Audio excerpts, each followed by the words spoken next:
Woo! This is Season 2. I love the way that rhymes. Nerds, Jocks, and Preppies. I am 8th Dan Stan Adu, and I am so happy to be here with you. Wow, there's just so much rhyming going on. This is fantastic. All right, I am joined by my good buddy Jim. How you doing, Jim? I am thrilled to be here to talk about this the next flick in this great season of B movies. Oh yeah, that flick is The Big Bet. All right, moving on. We got Blackjack. Sup, darlings? Darlings. Ooh, interesting. And finally, we round out with Nick Boxer. Greetings and salutations from the great Nick Boxer. I am slightly less thrilled to be here. Well, whew. That's a shame that Brad can't make us. He's hanging around in Sacramento, California this evening, and so he will not be able to find time to join us. Too bad, because he's going to miss out on talking about The Big Bet. So, Nick Boxer, why don't you fill us in on The Big Bet? First, I'd like to preface this by saying nothing in this movie is okay. No, that consent was not given. But yeah, the plot. Our star, Chris, he's horny. Do I need to elaborate in any way? He really is. That's true. Boy, is he ever. That's what goes on. Chris, he's horny. He wants to get laid any which way he can, and he makes a bet at school to lay the new girl. But he bets his car against another guy's car. I think that's important. But you think it's important? Really? I didn't think the filmmakers thought it was important in the least. Because there's as much as him in trying to get laid by other people than he is trying to get laid by this one girl. That's the movie. It's just vignettes of him trying to get laid. That's all that happens. You're making this sound like a bad thing. Well, it would be a good thing if any of it was consensual, and it's not. Wait. I don't know. I mean, we'll get absolutely consensual. It's consensual, but it's a bit Aziz Ansari. It is. This is the highest pressure. From the hero of the piece, this is the highest pressure to have sex I've ever seen in a film. He is just constantly he is almost to the level of, it's my doctor said it's unsafe for me to go any too long without having had sex because it could injure me. It's really at that kind of level. Now, in fairness, I was talking to my wife earlier, my wife Shanna, about this, and her last name?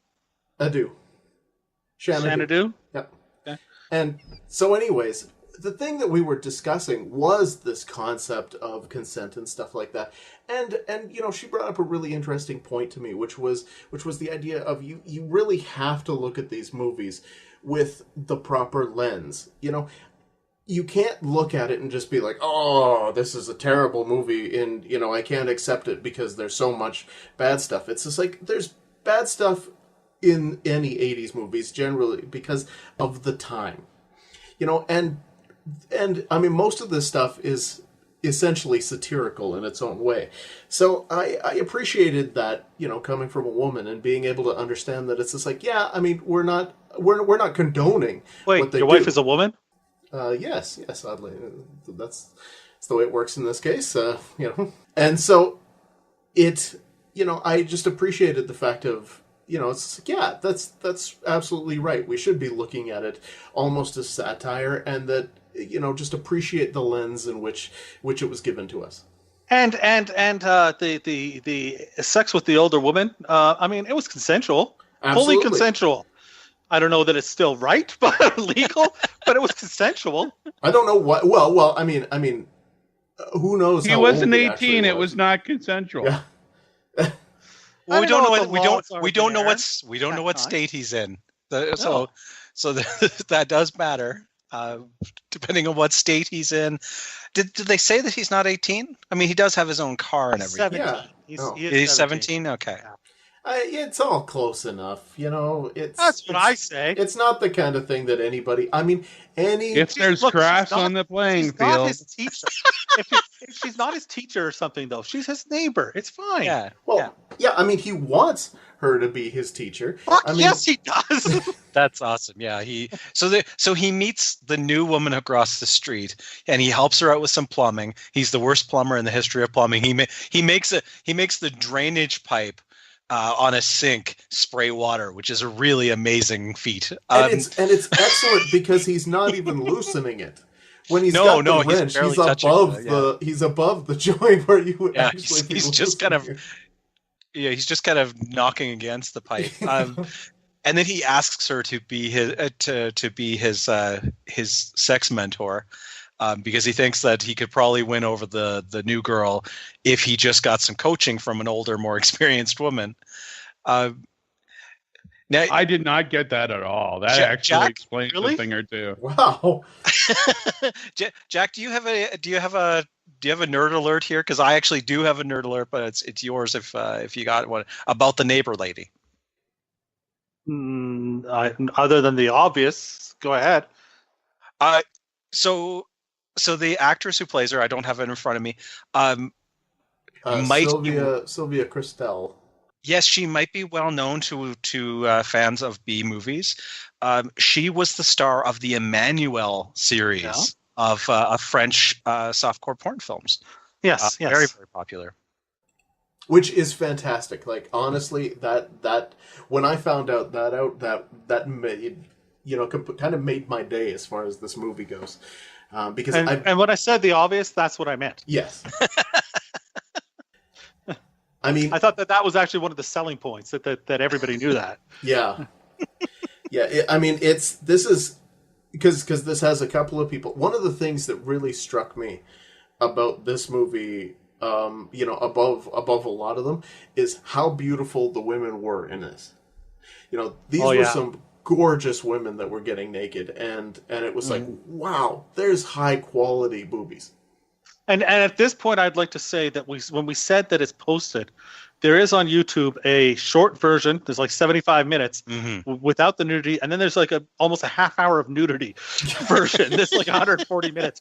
You definitely want that one. Yeah. Make sure. Well, and so this brings me to one of those great points, because there is a love scene. Well, the love scene between he finally convinces her. Well, I guess wins her over. He seems to do a lot of winning over of people, and he's a fairly likable character. I mean, I would call it begging, but okay, begging. Yeah. But high pressure, high pressure, a little bit of manipulation and some lying. Sure, there's a little bit of everything in this, but there's this love scene, and what struck me is it's very obviously a VHS copy that somebody has ripped. So I mean, there's a lot of scan lines, but when it comes to this love scene, I'm watching it, and there's the love scene, and the scan lines just start going crazy, and I'm like, somebody watched this fucker a lot. Yeah. All the nude scenes, I notice extra scan lines, which is a real inconvenience, but it makes sense. Yeah, exactly. It's very obvious why people were watching this movie. Yeah. Like, I think the thing that struck me about this is that there were huge sections of the movie because I kind of likened this to that definition of insanity, where it's just like, it fails one time, so you keep doing it over and over again in hopes of a different outcome. And I mean, he eventually got it, but like, it just seemed like so much of the movie was like him just doing the exact same thing over and over again, over and over. So I found myself getting a little bored in those moments. But then, out of nowhere, again, there'll just be these completely offhand moments where it almost felt vaudevillian in the way they treated it. And it would just be something completely slapstick humor just dropped into it. And I'm like, what? Why did you choose to do that? There are really weird tonal shifts as you go through this movie. Like there's times that it is slapstick. There's times that it's a very earnest kind of romantic story. And then there's times where it's like a very special episode of Blossom.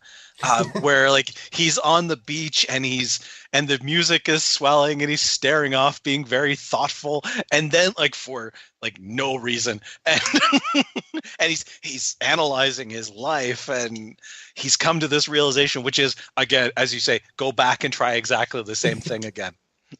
There's so many. Right now. This guy is amazing, though, to me, because if I was 14 or even 17, he would have been my hero. If you think about it, like he's the guy who walks up to this new girl who's extremely hot, and he walks up to her and he just starts chatting her up, and he's got a date with her that night. And then it's just like, so they're on their first date, and it's just like, so what would you like to do? I'd kind of like to watch a movie. And he's like, oh, I got a great idea, baby. And then he takes her to like make out, rock or whatever, and they're fucking necking, And I'm like, dude, you move really fast. Yeah, they're necking, but then you gotta understand. From there, it goes to they're necking. Then all of a sudden, they're talking. And she's sitting there going, I don't know if I'm comfortable with this. And he's like, I'm not going to pressure you to do anything. And then somehow the next sentence is something about how if we use protection, it's okay. And she and there's no logical progression in the dialogue. Well, and that's the very special episode part of where she says, well, I don't want to get pregnant. And he explains contraception to her. It's such an earnest movie at times. Well, now I will throw that sort of pays off in the end, that whole scene. Oh, it during the does, credits, right. It's unbelievable, yeah.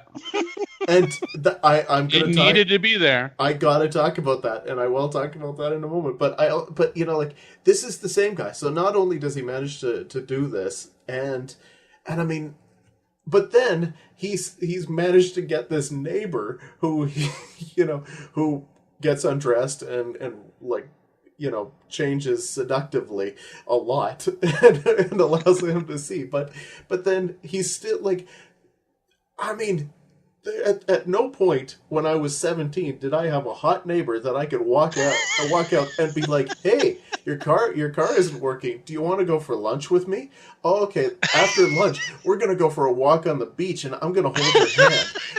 They hold hands. That's amazing. I mean, it's like, wow, dude, you are the man. Okay, yeah. I know. Did you also mention that he's stalking her at the same time, like sneaking into her house and shit?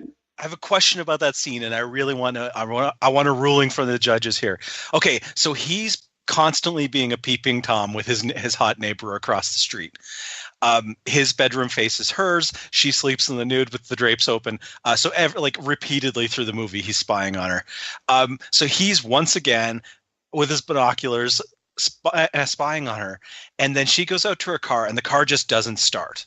It just like won't turn over.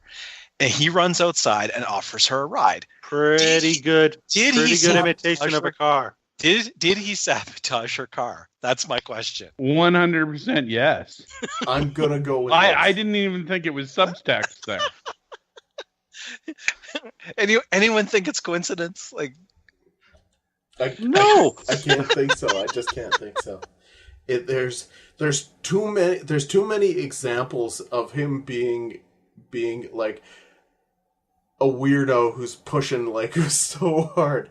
Because the crazy thing for me is that the way this guy acts, I mean, he acts like this.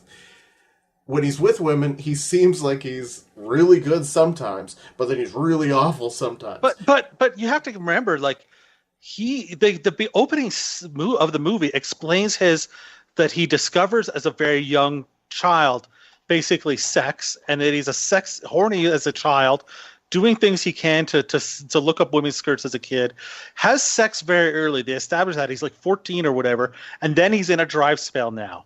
But that he has had sex in the past, but now he's in this dry spell. And the other kids in the school that he makes the bet with and everybody keeps on talking about how he's a virgin, doesn't know anything with women. Meanwhile, he's walking up to the most beautiful woman you've ever seen in your entire life and immediately getting her number and her to go on a date with him and everything. It's essentially his girlfriend from the time he asks her out. Yeah, yes. Absolutely. and now here's one of those things. So now the basis behind like, so they make the bet, and then to hedge his bets, the bad guy, the evil guy, what's his name? What is his name? Norman. So the bad guy, he goes up, he finds out this information that she got kicked out of her last school because she wandered into an orgy in the bathroom and was blamed for being part of the orgy. I mean, it logical. Logical. Yeah, completely logical. And so he goes up to her, and like, so at the beginning of the movie, he's like, "Oh man, she's totally mine, dude. She's totally mine." And then he goes up and essentially blackmails her and says, "You better not sleep with this guy for the next week, or else I am totally 10 days. Yeah, 10 days. Yeah, or else yeah. I am totally going to tell everybody that you are, that this is what happened." And he completely, at that moment, shot down any chance he could ever have of, like, getting her. I would assume, I mean, I would hope. Yeah. I had no idea what his plan was. No, really, I didn't either. Other than just getting the car. That was all he seemed to care about. He talked about wanting sex, but I actually don't think he wanted sex at all. I just think he wanted the car. It was a nice car. It wasn't it. It was a very nice car. There's no question about And it. is that like such a huge ask? I know they don't know each other, but don't sleep with this. Asking a teenage girl not to sleep with a guy for a week. I want to clarify. Doesn't sound like a huge ask. I want to clarify the time period of the bet, because it's mentioned several times and it made me laugh every single time. It just stuck with me. He doesn't say a week. It does not say 10 days. He says the actual period of the bet is a week from Saturday at midnight. Yeah, Good point. that's right. We just assume which that is so ridiculously specific. And like, oh yeah, because there's this really dorky friend that he's got who is the guy who gives Norman the information, and the dorky friend is at the beginning hanging out with Norman and his cronies kind of thing, and you're like, oh, so he's a buddy of them. No, he's actually a buddy of Chris. But you don't understand that. And that actually winds up leading to one of the really fucked up moments in the movie when he's just like pointing in this porn magazine to like, what was it called, like Fantasy Haven or something like that. And I can't remember. That's a wacky part of the whole movie. Yeah, yes, this place where you can go and your sexual horizons will be broadened if you go to this. And I love the way it sets it up. So like, he throws the magazine away like, this is gonna rot your brain, and then he pops out of the school again and grabs the magazine, and it's just like, oh yeah, you know what he's gonna do. The biggest horn dog you've ever seen in your life is telling this other guy, you don't want to look at naked women. and so then he goes to this place, and he's met by the attractive Asian receptionist who immediately. Dude. That scene's incredible. Oh yeah, who immediately starts taking his clothes off. There's so many women that she's just the receptionist. She lets everybody know that. That's right. Just the receptionist. This guy gets his clothes taken off by so many women in this movie. It is absolutely amazing. We could have set up a modifier for that, but well, he keeps having he keeps having this. I want to clarify for the listener who may not have seen this movie. They should see this movie. Yes. That he keeps having dream sequences throughout the movie. So there's like, he has flashbacks at the early of his sexual experience, but he also has a dream where he has sex with several different with a neighbor lady and another woman who looks a lot like Dano Plato. Like a lot. It's the mother and her daughter. Yeah. Oh, it's the daughter. Okay. Yeah, so it's the neighbors. Yeah, it's like the neighbors on to the side of their house as opposed to because his other neighbor that he's the neighbor across the street. Yeah. What happens is the guy goes out and he's like, "Hey, can you keep watch on my family while I'm on my business trip?" And he's just like, "Hey," and then he goes in and like the guy's wife is like, "You're late," and he's like, "Oh," and then of course they screw, and then he goes into the other room, and the daughter's there, and they screw, and he goes back, and then he goes back to his newspaper. But he's like kind of pissed off that he's constantly having to screw these women. Like he's like, oh, this is exhausting. Like he's like, oh no, I got to go into this other room and do this again. It's great though because so they do that. He does this, and then of course you realize it's a dream sequence, and then like 15, 20 minutes later, it happens again, and you're like, what the hell exactly are they doing? The same dream but sequence, it's sped up. Not that much film. And then it happens a third time, and he's just going back and forth between the rooms, and I'm like, dude, yeah, this guy really is a stud. but when it comes down to this like fantasy haven or whatever, like so the receptionist takes off his clothes, gives him his towel, walks him out, and there he is, and he looks around, and it's all guys. And she's like, oh, you're going to enjoy this, and then he gets basically somewhat accosted by a couple of somewhat accosted by a couple of extremely stereotypical homosexual individuals. Yeah. The predatory gaze. Appreciate it. Sure. I can't believe we haven't mentioned the pink towels. I mean, he walks into a group of naked men, all obviously enjoying each other's company. There's like 300 of them, and they all have the same pink towel tied around their waist. Well, I mean, they bought in bulk, right? I just couldn't believe how many pink towels they had. No one brought their own from home. No one would. I'm pretty sure there was guys in the pool wearing the pink towel. It was like, oh, we're gay, but we don't want to flaunt our stuff at this nudist college. We're all going to wear this towel exactly the same way. It took me out of the film. It was like really weird. Like that's what took you out of the film. It was really weird. This far, no farther. It was just weird. The line must be drawn here. Oh yeah, but yeah. I hate to backtrack, but I actually, you guys explained something to me, and now I got confused again. Now you said Chris had been laid before, that he was a stud. Are you referring to that beginning montage where the first words were "the first was my mother"? Yes. That is. But later on, it's not his mother. Thank God. Yeah, but you're right. He someone does say named Sissy. That it's like an older babysitter. He talks about. Yeah. He says he was 14 and she was 21. Because he's a loser. He can't get women. I kind of thought that was like his masturbation montage, not an actual account of the event. And that would make sense, but that's not the way they explain it. No, it certainly isn't. And that was what confused me, of course, too. But the way they explain it is that he was quite the old horn dog when he was 14 years old and 8 or whatever. But yeah, and then of course he's a disaster theoretically with women later when he's 17 years old. But goddamn, that fella's horny. I mean, I suppose any of us were at 17, but well, yeah, exactly. I'm like, dude, he was 17. Of course, he was horny.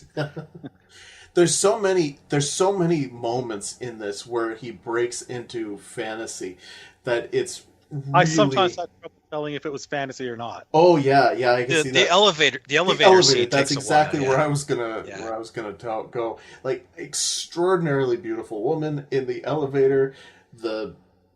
I'm not sure if he stopped the elevator tried to stop the elevator, or if it just stopped on its own, He stopped it, yeah. Yeah, and then the air conditioning stops, and it's just like, oh, I guess we better get naked.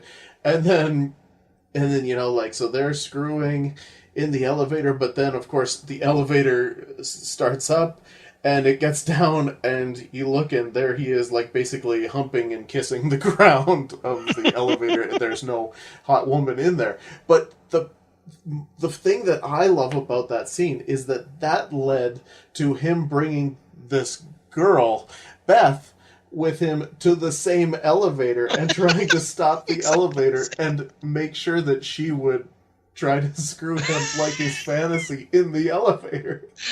Yeah, that's like he's trying to learn the move that will get into her pants, and his idea is, well, if I learn anything from this dream I just had, it's that this will work. It has to work better than Victorian porn. Well, God. that scene is so great. You know, like, I mean, he goes to the porn shop because he's gonna, you know, because he sees a sign that says, "Hey, you want to attract your lady? Well, show her some porn." Naturally, right? And so then I don't know what made him choose, you know, like My Sister's, whatever it's called, the Victorian porn. And he goes into the back room. Yeah, the 17-year-old kid just walks into this porn shop, walks all around it, looking at all this porn. Nobody kicks him out. Then he rents it, no problem. Well, because he goes into the back room to start watching it, which is, you know, what an awesome porn shop where for 25 cents you can sit there with a VHS machine and watch some porn in a solitary room. But that's the good old days, right? That's the good old days.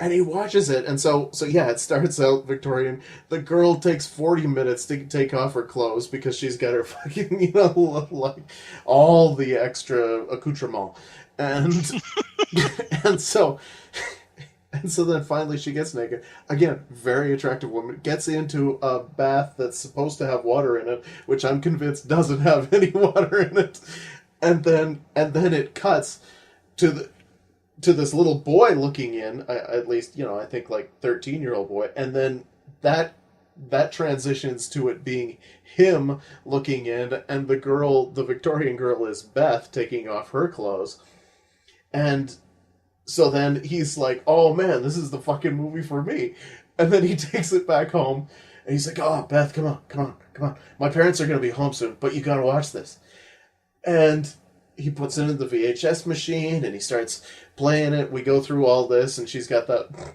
oh my, what are you trying to do? I know what you're trying to do. But, you know, and then finally it comes to this, oh, you're going to love this part. And then the VHS kicks out at that point and it fucks up. But I'm like, when he says, you're going to love this part, I'm like, dude, did you think that on the VHS tape it was going to be you and Beth like magically on there? Like, because if not, I'd love to know what you think she was suddenly going to love about this girl getting into a bathtub with no water. Like, what about that is like, ooh, this is fucking hot shit.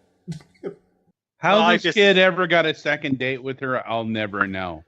Yeah, that's especially because he seems to piss her off every day.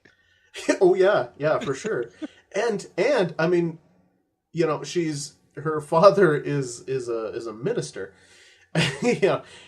And so there's a few points scattered about in this movie where that actually kind of comes up, but it's not the kind of thing that ever comes up enough to make it make sense in the movie.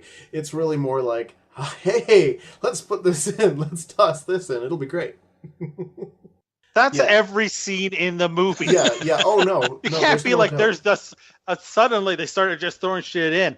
That's every scene in the movie.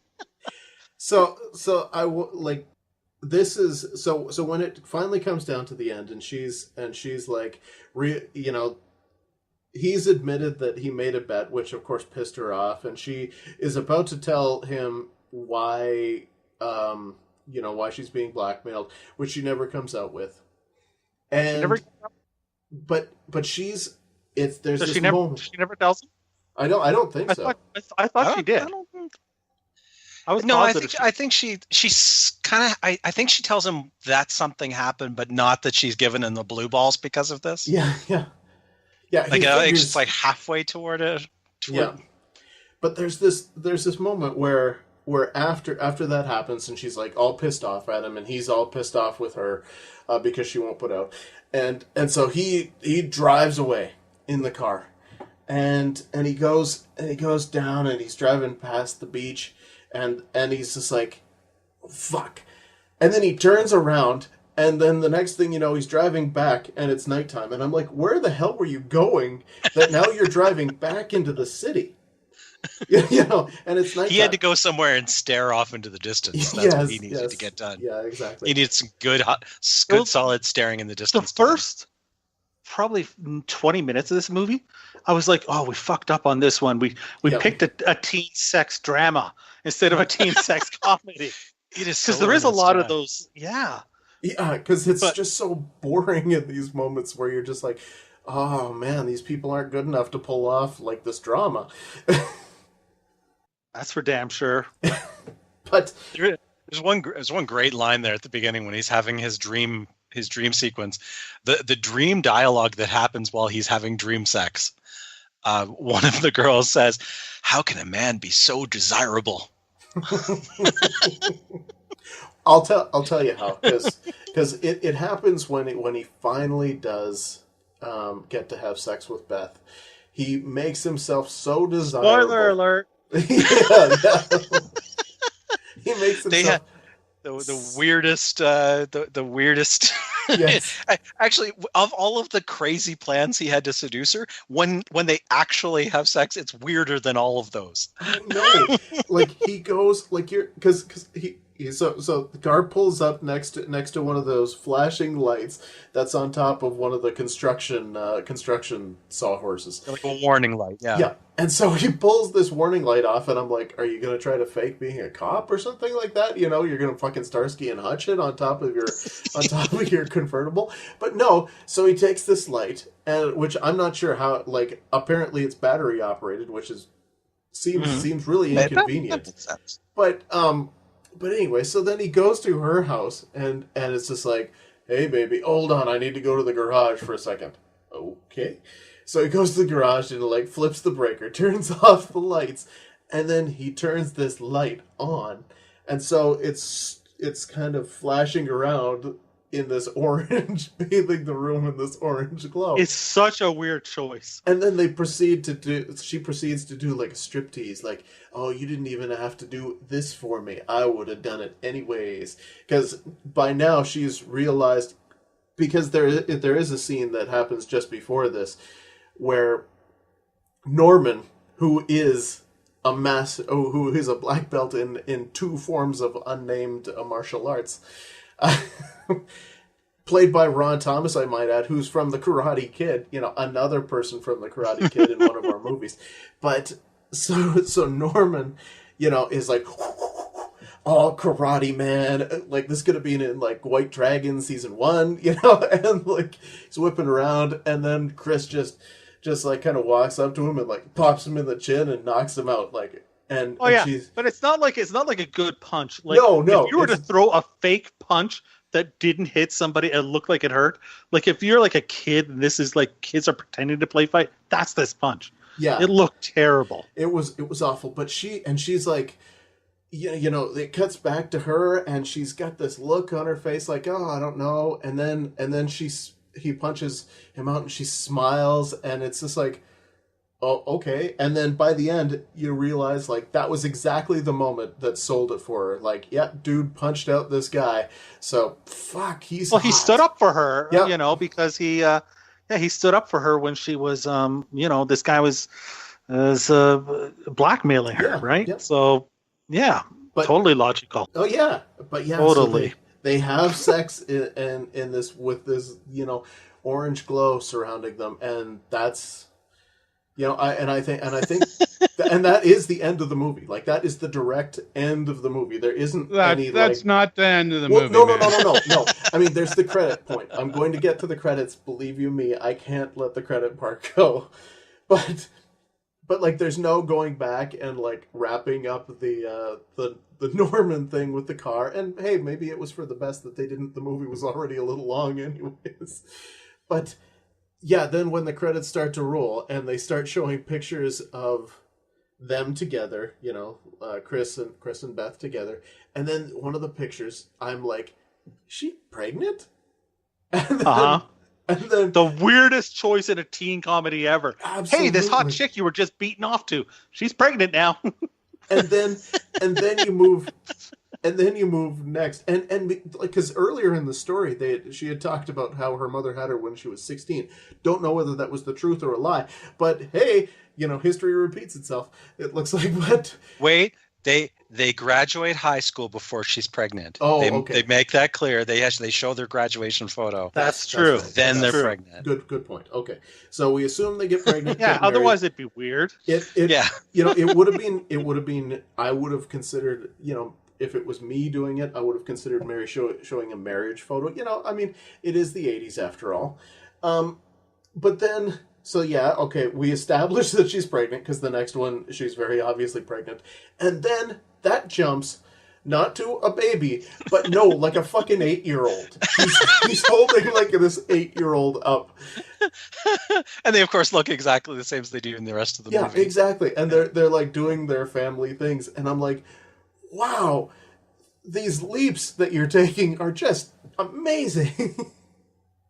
And what I wanted to know, because the story in the credits follows basically the story of her mother, who got pregnant at 16 and had the kid and ended up a prostitute.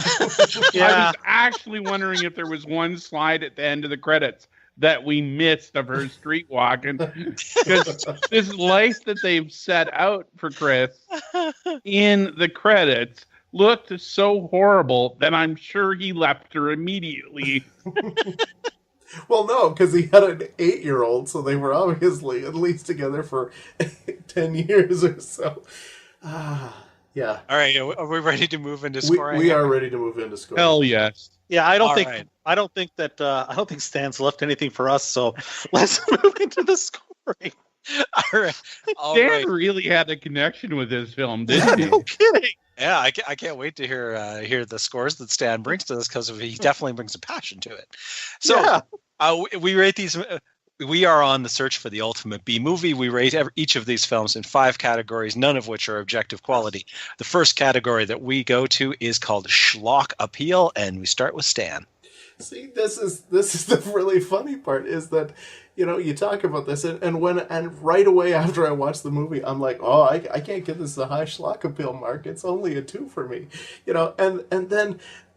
but then we started talking about it, and I realized that it's just like, well, yeah, it's not so much the first 45 minutes of the movie. The first 45 minutes I find really kind of tedious. It's maybe the last 45 minutes that it just, once it kicks into gear, there's so much absolute ridiculousness going on that it is crazy, and I do appreciate that part, but I'm going to give it a 6. All right. Wow. Schlock appeal. 4. I didn't think it was that schlocky. You could have you could have marketed this under generic softcore porn. Nothing crazy is going on. Did you watch the same movie that we did? Just nothing crazy is going on. No. Sorry. When you were pitching this movie, it's like, oh, this kid needs to get laid, and there's a bet. Yeah, but that's not this category. No, I'm having trouble. I just. Just give it a score. Move on. I did. I said 4, and you started arguing. Jack, what do you give it? So I give it a 5. All right. One point you're arguing over.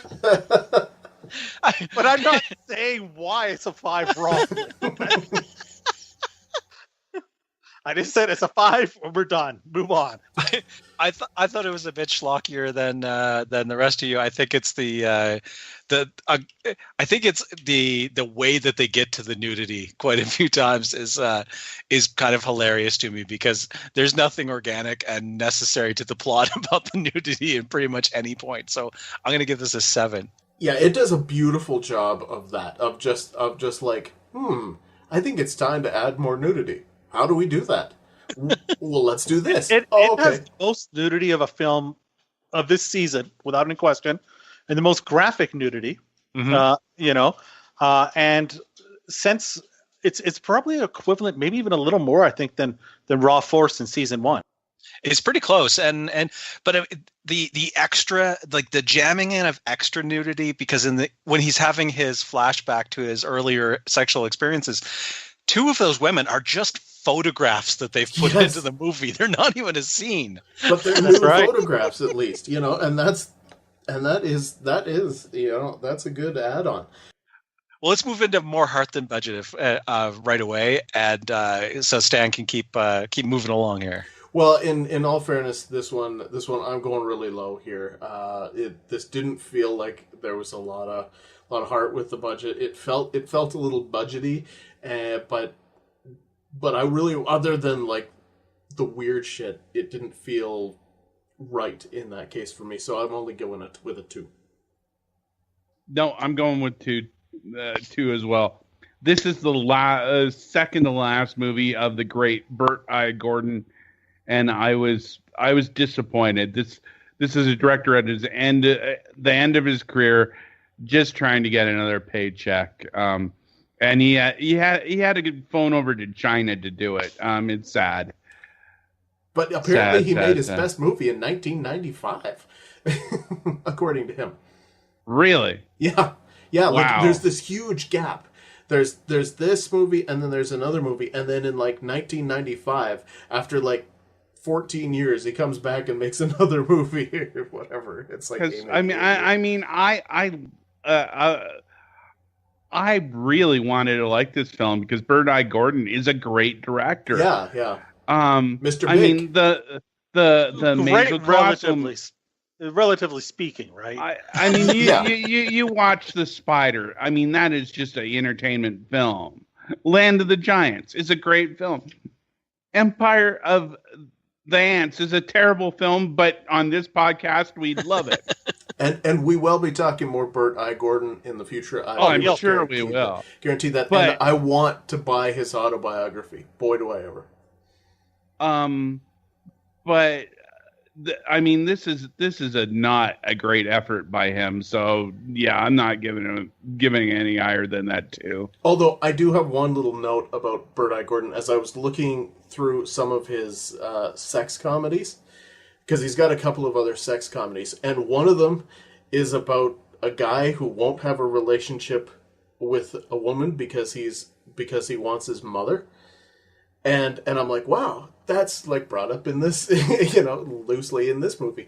And then also there's this other one where this guy can't have a regular sexual life, from what I understand, because he has too many fantasies. And I'm like, wow, Burt I. Gordon definitely had some concepts that he wanted to get out for his sex comedies. His sex, they definitely have a lane. Yeah. There's no doubt about that. Jack? I'm going to give this a 5 because I think that number one, they did manage to get a pretty good cast. And I do think that they were trying really, really hard. And they're trying to make it more than just a sex comedy. They're trying to give it that heart, that life lessons and all this different stuff. They just don't have the competence to do it properly. So I'll give it a 5. I got no life lessons from this movie. It felt like I was about to get the more swoosh across the screen. I also gave it a 5. I think it's it does run down the middle of the road as far as heart v budget. Next category is what we call the WTF moments. Stan. Well, I mean, obviously, I know I broke down a lot of those WTF moments throughout. I mean, did you? Oh God! I'm gonna just go for myself. I'm gonna go with like most of the fantasy scenes because most of those really stood out for me as being completely nonsensical within the context of the movie. I'm gonna go with, but I'm still gonna go middle of the road because there's a lot of like tedious story to wade through here. So I'm gonna go 5. Yeah, I'm going with 6 for the end credits. My favorite scene, the end credits, not because the movie was ending, but because they were just so wacky. I got 9 on this because once again, it's one of those movies where they obviously were like, just come up with something to fill 10 minutes, or just throw a bunch in there. There's so many WTFs in this. How about the time when he's looking at? But did they make the movie stronger? Yes. How about? I do not think the WTFs in this movie made the movie stronger. Yeah, you already given your score. The binoculars. He's looking at the binoculars. He drops them in his aquarium. Yes. He picks them up and shakes them off the water. Goes to look at Sylvia Crystal nude again, and a fish floats across the screen. That's now inside his binoculars. What the fuck? What? There's so many of these. Every time that they tried to do comedy, that's where they absolutely failed. Like, they had no idea of timing or jokes. It was just things like, hey, okay, he's going to get into her house because her door will be open. He'll go upstairs. She'll be in the shower. Then she'll get out of the shower. So he'll hide behind this, what do you call them, a chaise lounge. Okay, so he's going to hide behind this chaise lounge. Then he's going to pull it slowly, and she's going to be toweling herself off. And every time she looks up, it'll be closer to the door. Then it'll be out the door. And then he'll act like he just came inside. And he'll be like, hey, is anybody home? And she'll come downstairs. And the chaise lounge will now be outside her bedroom in the hallway. She'll go, hey, something weird just happened. And he'll go, oh, really? Can you help me with a problem? And she'll go, okay, and we'll move on. and don't forget, there is that moment at the end too, after he's bedded her, and he goes under to thank the pipe. And he's just like, oh, thank you so much for getting me this. And the pipe just sprays out at him as he's talking to it. It's like, I think you need to call a plumber. It's not funny at all, which makes it hilarious. They fail so epically. He's sitting there with that hot chick in the elevator, and he's making out with her, and then the elevator opens, and it's all these elevators. There's like 8 elevators, but every person in the hallway, there's like 12 people who want to get on only that elevator. Who are staring in there. Now he's lying on the ground, kissing the ground, and they're all making fun of him. Hilarious. So then he'll take the chick, and he'll be able to press the button, and the exact same thing that was in his dream will happen. He'll rig the elevator. I don't know how. He doesn't have the skills to, but we'll just do it.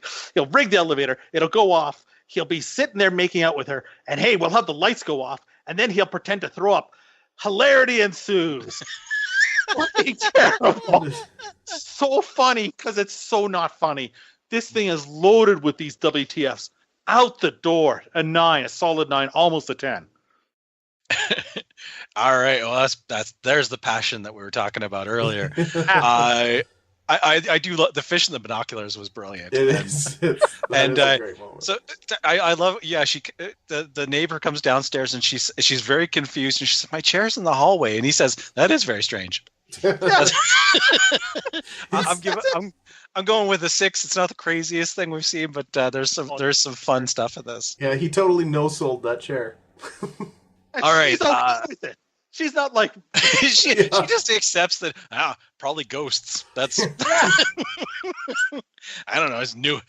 Maybe the house is settling. It's like she's like, well, I do leave my door unlocked all the time, so. I couldn't see anybody staring at me. After all, they all know that I apparently, even though I say I'm a fashion designer, apparently I never work because I'm always home. Always home. And not getting naked for no reason. Never overburdened by clothing. Because Chris almost never goes to school, so it's okay. All right, into the next category we call memorable moments. Stan. I know there's going to be a few things that I think of from this movie. I don't know what they are right now, though. There's a bunch of things that are in my head right now that I think could be memorable moments, but in a month I could be like, oh, I think something happened, but I can't remember. So I'm just gonna go with a 4 on a kind of a blanket memorable moment. Yeah, I'm just gonna give it a 3. I don't think anything from this film is gonna stick with me. You know what? I'm giving it a 5, and you know what? It has some of those, like I think a lot of it's a lot of the things you will remember, like the different nude scenes. I think the nude scenes you'll remember. I think they're pretty memorable. But the other thing is that this thing has that I actually insulted our last movie for Preppies was this thing has a killer soundtrack. Like it seriously has a great 80s soundtrack. And I could listen to this music anytime. I'm also going to go with a 4. I think there's an earnestness to this that I do like. It's just it takes itself at times it's ludicrous and at times it takes itself really seriously, and there's an interesting feel to the whole thing, and I do think that I am actually never going to forget A Week from Saturday at Midnight. I want to structure my entire life around that now.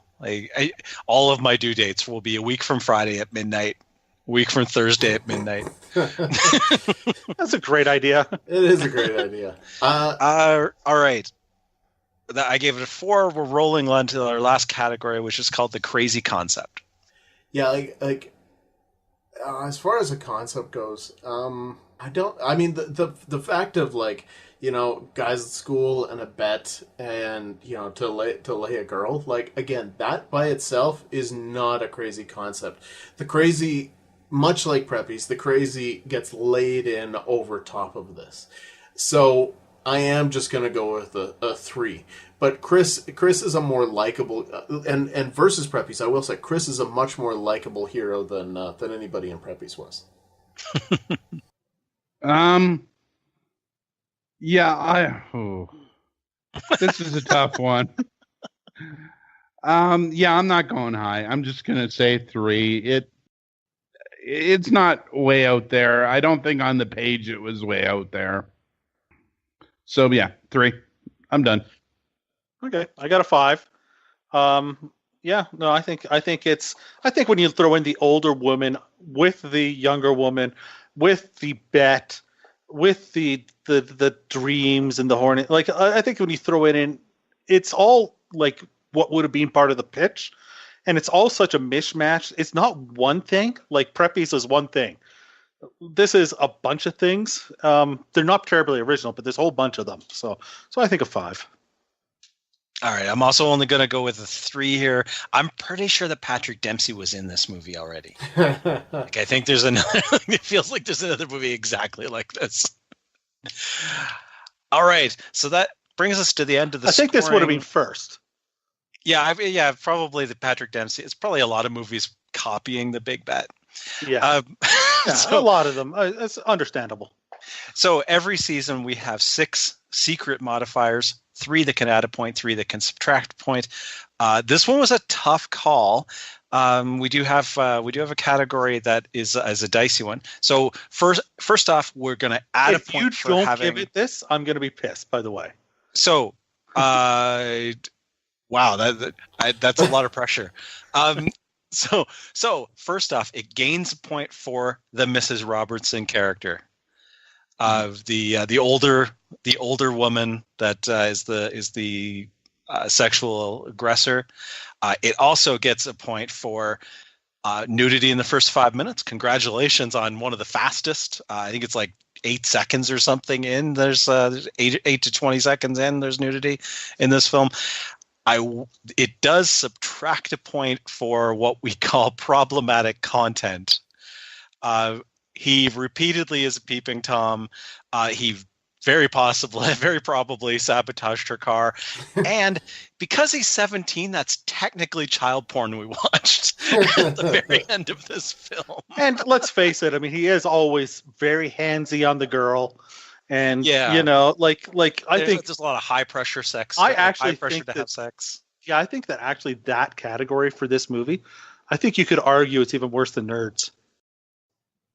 It's dicey. Yeah, it's got some dicey stuff in it for sure. And he does go full Kevin Spacey on these bits. Yeah, it's a little rough. Yeah.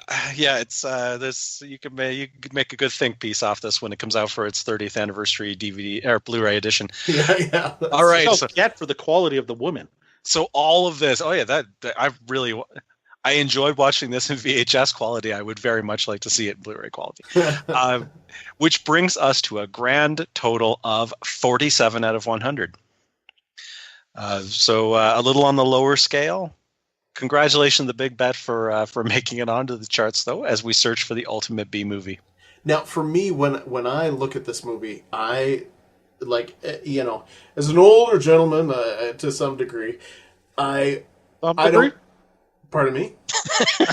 No, never mind. I wouldn't want to watch.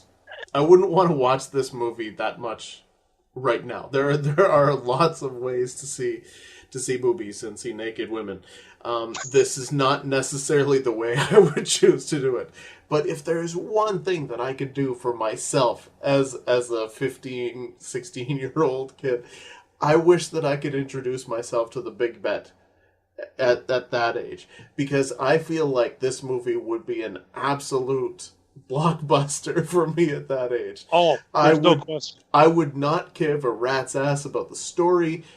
But you would just see all these beautiful women, and I just think for my 15-year-old self, this movie would be a total winner. I don't know about a blockbuster. I would have busted something though. Yeah, a nutbuster perhaps. But, I tell you, I don't think Blockbuster would have carried this. If they did, it would have had that sticker that didn't let you rent it. Well, And it would have been probably that's where the 76-minute one on YouTube you found. That was the Blockbuster cut.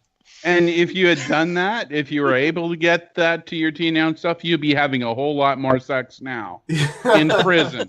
Yeah, in prison. Nice. All right. Okay. Well, next up on our Nerds, Jocks, and Preppies season, we're moving on to episode 5, and this one I'm not sure the best way to say it. Is it HOTS or is it HOTS? But we are totally moving into the HOTS movie. And I am looking forward to it because I'm betting that there's some boobies in it. I've seen it. Can't wait to talk about it. All right. Well, that will be coming up in a few days from now where we talk about HOTS for you. All right. Jim, tell everybody where they can find us on the internet. All right. We are on Instagram at Kung Fu Electric Boogaloo, and please talk about your favorite B movies using the hashtag Kung Fu Electric Boogaloo. Fantastic. Does anybody have anything else to add before we take this one home? I just throw a thank you out to the We Talk podcast guys and for hosting this for us and letting they have a lot of good stuff there that I actually have discovered. I was making fun of them earlier, but there's not everything is shitty. Not everything is shitty. All right. Well, I don't listen to their podcast, but I do appreciate the fact that they're letting us on their network. I think not everything's shitty is their mission statement, I think. I would like to wish Brad a speedy recovery, who was not with us this evening. That's right. Well, he's recuperating in Sacramento. So, hey, that's okay. I wouldn't mind recuperating in Sacramento, but we all can't live the life that Brad leads. All right. Well, for Brad, for Jim, for Jack, and for Nick, I am 8th Dan Stanadu. Thank you